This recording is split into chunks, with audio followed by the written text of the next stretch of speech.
Welcome, everyone, to the Believe in NFL Draft Prospect podcast. Ryan Roberts here, Rise in Draft on Twitter, bringing you everything and anything you need to know for the 2021 NFL Draft and beyond. I have today a future NFL draft pick by Mr. Chase Garbers, quarterback out of Cal Berkeley, who has been out now going into his fourth year starting quarterback for the Cal Golden Bears.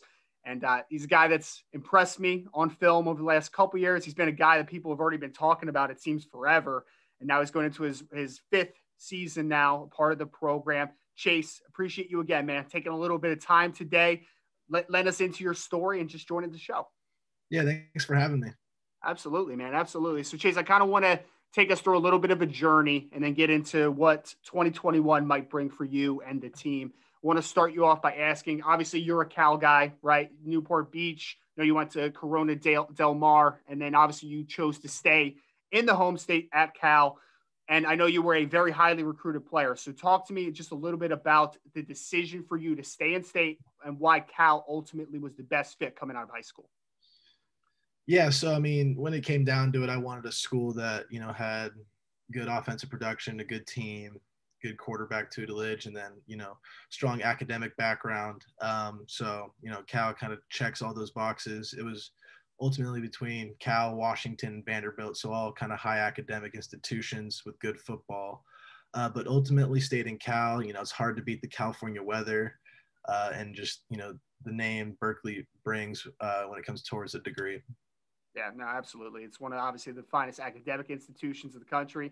And then you talk about the quarterbacks that they've produced, like Aaron Rodgers and Jared Goff. Obviously, it's done a tremendous job of producing quarterbacks. When you look at that lineage, Chase, knowing that with guys like that who are still tearing up the NFL, some of the best quarterbacks in the National Football League, that you may be a part of that chain, that continued progression of Cal quarterbacks to the National Football League eventually.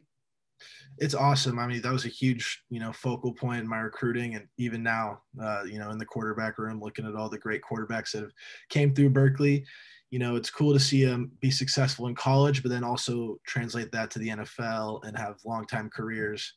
When I was getting recruited, they just had Jared Goff go number 1 overall. And the season after that, they had Davis Webb, who got drafted to the Giants.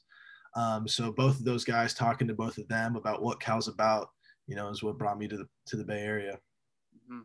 And obviously some people to look up to there with a couple of those guys in recent memory. And I kind of want to talk, Chase, because you're a guy that was able to redshirt as a freshman. And everybody I've talked to really speaks highly, because I know a lot of guys, like, they want to go into college. They want to hit the ground running. Like, they want to play, obviously, that first year. But for a lot of guys, that is beyond beneficial, being able to sit, gain weight, mature physically, and from a mental side of everything. What did that season for you do, and why was it the most beneficial? Yeah, I think redshirting was huge in my development process. I competed for the job as a true freshman. Ultimately, an older guy beat me out and decided to redshirt. But I think, looking back at it, coming out of high school, yeah, you want to play right away, but in certain situations, it's not always the best. I felt like if I played as a true freshman, I wouldn't be completely ready. I feel like I would have just been thrown out there, and the year would have been probably not that successful. But, being able to redshirt, learn under veteran guys, learn the offense completely, go through a full offseason with everybody was definitely special. And, I think that a lot to my development.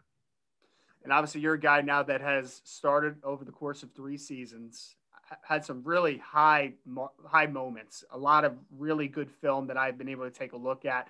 Kind of looking back on it, Chase, I know college goes very quickly because I was there at one point, and it's just like you kind of blink an eye and it's almost over. I know obviously we have all summer, we have into the fall, and then obviously we have a whole football season to play. But just kind of looking back on it, sitting back and saying, like, wow, I've already played 3 years in college. Like that, I mean, just the quickness that some of these college days go by is just insane.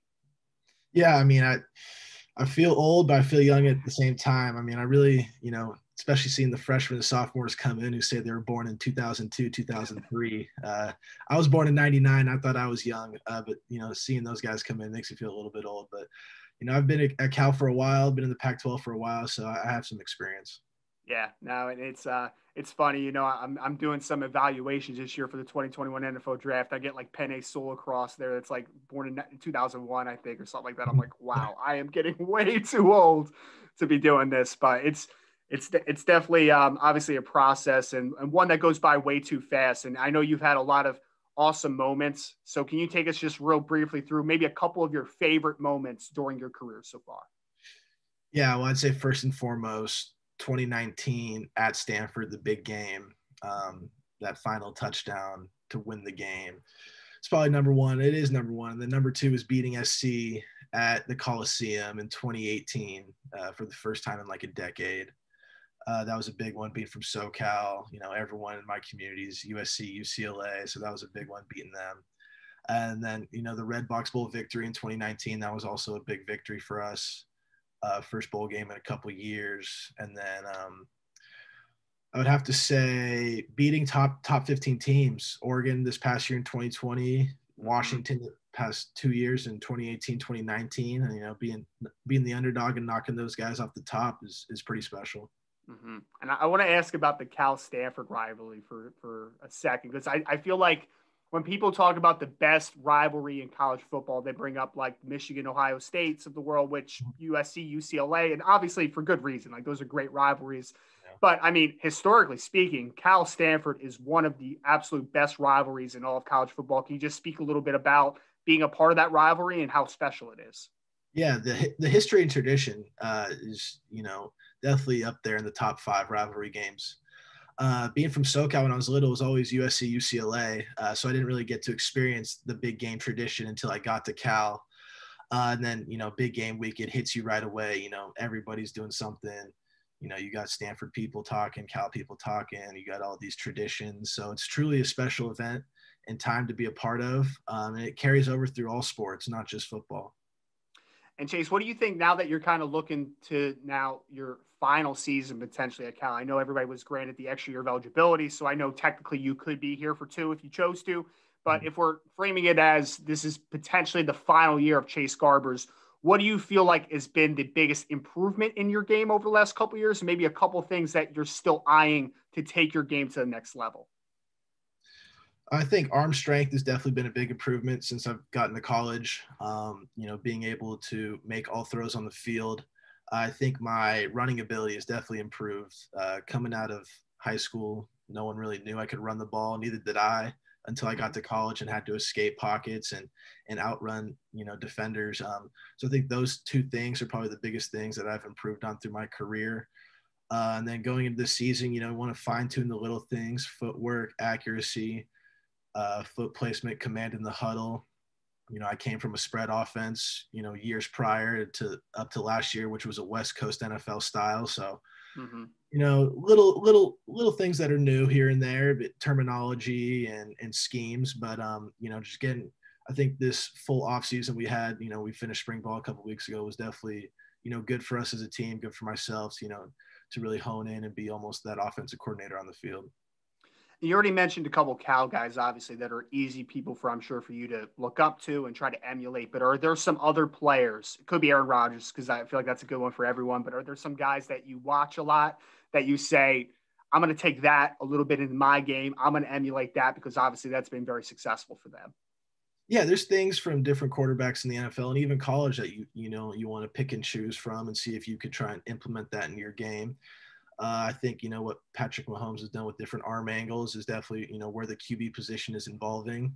Mm-hmm. A guy I've always looked up to is Drew Brees and how, his pocket presence is and his accuracy in the pocket, being a shorter guy. So there's just different things that you could nitpick from, Josh Allen, Sam Darnold are a couple guys I've watched a little bit, kind of that are just evolving this new position in the NFL.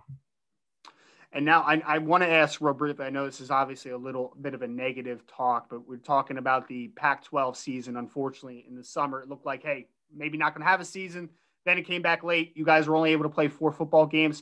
Can you just talk to me a little bit about navigating the negativity of the COVID pandemic and how you felt like you were best able to manage it to the best of your ability? Yeah, I mean, our head coach, Coach Wilcox, always, told us you got to keep your knees bent, and we were prepared for any situation. Unfortunately, we played only 4 games.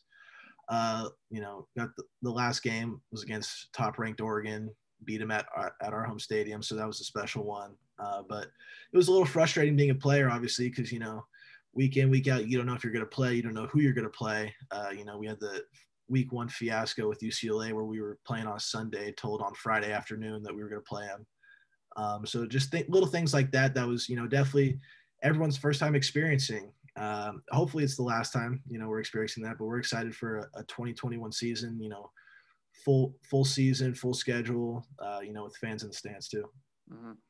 And you mentioned some of the great things, obviously, you've accomplished as an individual, as a team, beating some top 15 ranked teams. Going into 2021 now with that 2020 chaos behind you, what are some things that you individually want to accomplish, what the team wants to accomplish? What are just the goals to make it a successful final year for you?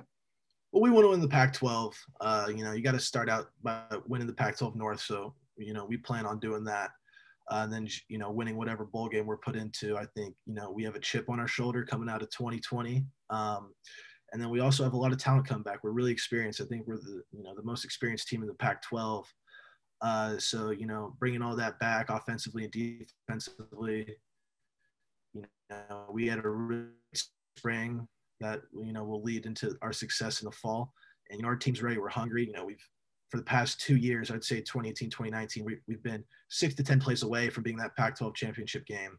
So we just got to go out there this season and execute and fulfill those goals. And I want to ask about playing against the defense that you see every day in practice, because for what people might not understand it quite, but like there has been some phenomenal players over the last couple of years, talking about Cameron Bynum this year, Evan Weaver last year, Ashton Davis, Quinn Dang's a guy that I'm a big fan of. Just the ability to play against one of the best defenses in the Pac-12 under Coach Wilcox, who was a defensive genius, and the ability for you to improve every day in practice against those guys. It's truly special, especially when I was a young quarterback and now where I am now. Not only individually do we have great players, but as a scheme, Coach Wilcox, Coach Sherman have put together, one of the tougher defenses I've seen all over the country. And, going against them every day in practice just makes my day on Saturdays even easier because a lot of the teams in the Pac-12 kind of run the same defenses. Mm-hmm. We all the coaches kind of come from the same tree a little bit. So being able to, see what we do and how we would play against our offense and then translating that to how the other team would play against us has been a good transition. And I think, it's helped not only myself, but our whole offense as a whole. And then kind of last question I wanted to end you on, Chase. Obviously, I've talked about it a couple of times that you're a guy that could potentially continue that lineage of Cal quarterbacks on the next level. For you, just kind of looking forward, how much of a blessing overall will it be for you when you get into that draft process, when you get that opportunity to officially become a professional football player? It's a special moment. I've been dreaming about that since I was a little kid. Everyone, even like elementary school, kindergarten, everyone says, "Oh, what do you want to be when you grow up?" I always said NFL football player, professional football player. So that'd be a dream come true. That's after this season, possibly after the next season, having 2 more left, but we got to get through this season as a team. My main focus is to win as many games as possible at Cal, and ultimately, leave Cal better than when I came into it. So just looking forward to this season. Absolutely. So again, here with Mr. Chase Garbers, star quarterback for the Cal Golden Bears. Chase, appreciate you, man. Wishing you the best of luck this season. And I really do appreciate you just kind of giving me a little glimpse of your story and joining us today. Yeah, thanks for having me.